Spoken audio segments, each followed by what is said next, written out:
Assalamualaikum warahmatullahi wabarakatuh. Izin memperkenalkan diri, nama saya Sandi Guntur, NPM 1711000130 dan kelas reguler B 4C. Dan pada kesempatan ini saya akan memaparkan materi tentang rekrutmen yang ditugaskan oleh dosen pengampu Bapak Denny. Dan seperti yang kita tahu, sudah tidak asing lagi kalau mendengar kata rekrutmen. Sebenarnya apa sih yang disebut dengan rekrutmen itu? Mari kita bahas bersama-sama. Seperti yang sudah saya tuliskan, rekrutmen itu adalah proses menemukan dan menarik para pelamar yang memenuhi syarat untuk dipekerjaan. Namun tidak semudah itu untuk melakukan sebuah rekrutmen, karena rekrutmen itu harus memaparkan banyak biaya, tenaga, ataupun pemikiran. Maka sebelum kita memasuki untuk rekrutmen tersebut, alangkah baiknya kita untuk mengambil alternatif tindakan selain rekrutmen. Dan salah satunya mari kita bahas yang disebut dengan alidaya atau outsourcing. Alidaya atau outsourcing ini menggunakan jasa eksternal untuk menjalankan pekerjaannya. Dan kedua, alternatif tindakan yang bagus untuk selain rekrutmen itu yaitu karyawan tidak tetap atau yang kita sebut itu PKWT, pekerja waktu tertentu. Dan di sini juga ada yang disebut dengan organisasi pemberi kerja profesional. Jadi di sini dia menyewakan sebuah karyawan untuk bekerja di suatu perusahaan tersebut.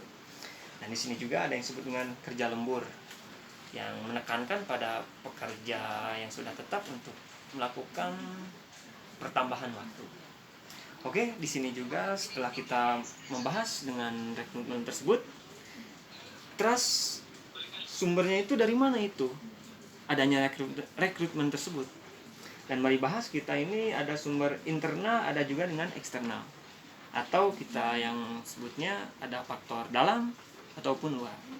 Dan faktor internal tersebut seperti promosi, transfer, penarikan kembali atau rehire. Dan ada juga dengan eksternal, yaitu dari perekrutan yang berasal dari sekolah menengah umum, universitas atau akademi, kemudian mantan karyawan, pengangguran ataupun wirausahawan.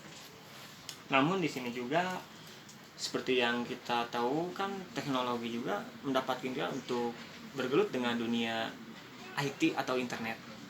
Nah, di sini juga ada dengan disebut dengan metode rekrutmen online. Yang pertama itu perekrut internet.